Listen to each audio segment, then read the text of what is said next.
Warning, the gameplay in this video features flashing lights that simulate gunshots. Please watch with caution if you are sensitive to flashing lights. And there's also over-the-top 80s video game violence and gore. You have been warned. In 1986, Exidy released a light gun game that was so appalling, most arcades refused to stock it. I hope you're ready for some senseless violence, because we're diving into Chiller. What's going on, everybody, and welcome back to another episode of Arcade Economy, the series where we take a look at old arcade classics to determine just how much they would have cost to beat during the time of their release. In my last episode, we covered the carnival madness that was Midway's Carn-Evil. Today, we're taking on the role of torturer in Exidy's Chiller.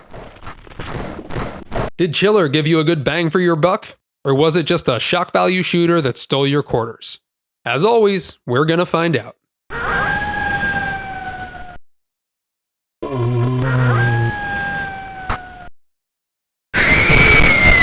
Now, usually in my videos, I go through the development history of these games and then talk about some sequels and ports and then finish off with the story and gameplay. But Chiller was just a really simple game, and I anticipate that this video might be a little bit shorter than my other ones. So think of this as like Arcade Economy Light. Chiller was developed by Exidy, a company that was no stranger to controversy. In 1976, Exidy released one of the first controversial video games with Death Race. The sole purpose of the game was to rack up points by running people over with your car. And that was basically it. This seems kind of tame by today's standards, but back then people were completely up in arms at the idea. It's a human being. Is it harmful? To the extent that it again sanctions practice, training, learning how to hurt, kill other people, it sets the stage for when people are instigated to aggression to use those skills that they have. The controversy helped boost sales, and Exidy would find even more success in the early days of the arcades with Starfire in 1978, the first game to feature a sit-down cabinet and a high score system, something that basically every arcade game would adapt thereafter. The actual content of the game appeared to be ripped directly from Star Wars, and in the years to come, Exidy would go on to make a ton of knockoff games from really whatever was popular in the arcade. In 1983, the company found success again by repopularizing the light gun genre with Crossbow. With this new hit on their hands, Exidy would use the hardware from Crossbow to go on and create a number of other light gun games over the course of the next few years. These became known as the C series of Exidy games and included Cheyenne, Combat, Crackshot, Clay Pigeon, and Chiller. By the time Chiller released in 1986, Exidy had already filed for bankruptcy just a year earlier. Exidy attempted to recreate the controversy that drove Death Race a decade ago, and threw up a Hail Mary with Chiller, hoping that the shock value of the game would put them back on the map. The result was the development team making the most vile, gruesome game that they could think of, and well, it didn't work. Someone forgot to tell Exidy that they needed to make an actually good game to go along with the controversy. Not only did Chiller not get the headlines Exidy was hoping for, but most arcades in the United States refused to even purchase it. Exidy was able to make a few bucks by selling the cabinet to developing nations, which is really messed up when you think about it. Unsurprisingly, the game did not get any sequels or official ports, but in 1990, American Game Cartridges published Chiller as an unlicensed NES game. Now you could torture those unnamed prisoners in the comfort of your home with your NES Zapper. I'm sure Big N was super thrilled about this. Now, I don't know if I've ever actually seen this cabinet in the wild. It does look familiar, but I'm probably just confusing it with one of Exidy's other light gun games. Because of how scarce this was, I doubt that I've ever actually witnessed this in person. The game's story is non-existent. The game is basically a shock value machine, and the real story is you, the player, in a real-world arcade daring your friend to put a quarter in. When the unlicensed version hit the NES, American Game Cartridges knew they couldn't just sell a torture simulator for home console, so they had to create a hero's journey to justify the entire premise. In the Middle Ages, a castle on the outskirts of town has been invaded by an evil force that is causing the dead to come back to life. You must stop it before it gangs up a large enough army to take over the town. So you're telling me, according to the NES version, all those people you're dismembering in the torture chamber, they're just monsters? Zombies? It's fine, remember, you're the good guy. Also, the Middle Ages?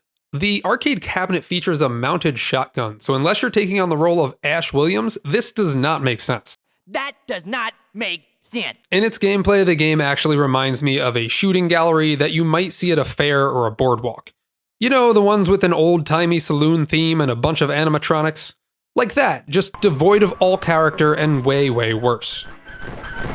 As just mentioned, Chiller is a light gun game that features a mounted shotgun on its cabinet.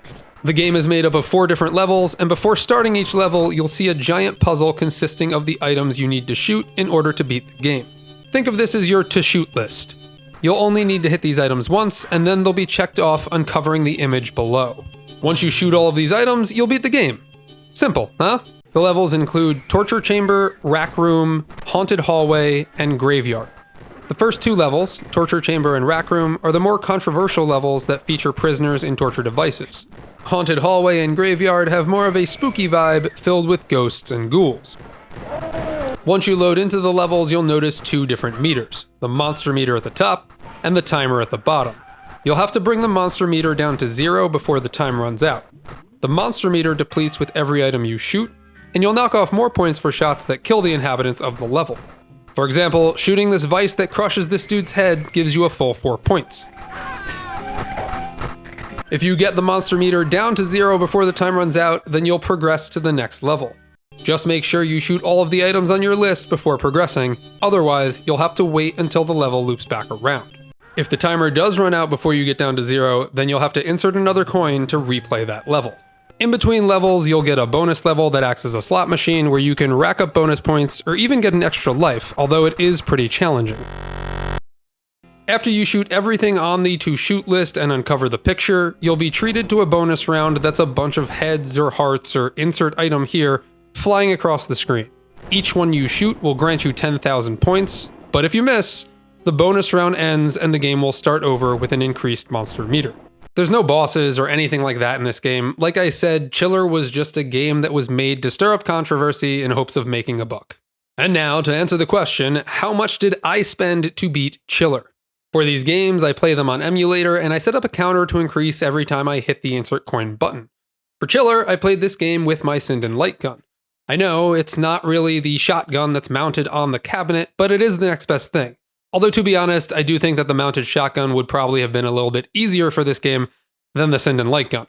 At the end of the game, I spent just $2.75 or 11 lives. Now, back in 1986, adjusting $2.75 for inflation would feel like spending $8.16 today. It took me only 22 minutes to beat this game, so that factors out to about 12.5 cents per minute. Like I said, there were no bosses in this game, so I don't have a boss meter, but we can take a look at how much I spent on each level. I spent 75 cents in the torture chamber, 75 cents in the rack room, 50 cents in the haunted hallway, and 75 cents in the graveyard. And now, let's bust out the Predatory game scale to determine just how predatory Chiller was in stealing your money. Yeah, I don't even know what to really do with this here. The cost and the inflation is low, but most of the metrics that I look at for the Predatory meter don't even really apply to Chiller, and I didn't notice any type of cheating. It's just not really that type of game. For punitive game mechanics, does the entire game count? I'm joking. The gameplay is not great, but it's not like there's a heavy learning curve. You just kind of shoot stuff. I mean, you might be a little bit confused by the monster meter, but it's not that hard to pick up. The continue system is actually pretty fair. I mean, this came out in 1986 and your progress saved. This was the time of limited continues in arcade games. There's no options for pickups or power-ups. You did get the bonus level, and you will get a chance, albeit a very challenging chance, at a free life. So on paper, this game doesn't feel predatory at all. I think where it might be a little predatory is that it's just a really poor game. So you might put a quarter in only to feel cheated because you've wasted your money. Now, did I enjoy Chiller? I mean, I didn't not enjoy it, but also I can find enjoyment in almost any game. I play these games sometimes just for the history of them and seeing how things kind of developed throughout time. So sure, there were some times that I found Chiller to be a little bit interesting, but generally speaking, it is not a good game. So with all that considered, I'm going to give Chiller a 2 out of 10 on the Predatory game scale. If this game was just a little bit more enjoyable, just a little bit, it would have gotten the 1, but instead it just feels like a blatant attempt at a cash grab, and I just couldn't do it. Now, can you play this game today unless you find it in the wild or play it on emulator? No, you can't. But also, I don't know why you would want to. This was a surprise episode, so next time on Arcade Economy, I'm going to be playing through Capcom's Alien vs. Predator, so be sure to check out that video. If you'd like to support Mass Replay, you can do so by becoming a patron on Patreon or a member on YouTube. At the VIP viewer level, you'll get all of my videos early and ad-free, plus access to the Arcade Economy livestream, and you'll get the opportunity to play games with me on livestream during my community streams. But just you watching this video supports me and means the world to me, so thank you so much. If you enjoyed this video, please give it a big thumbs up, and hopefully you'll see me on my next Arcade Economy. Thank you for watching. You guys are going to see how gruesome this is.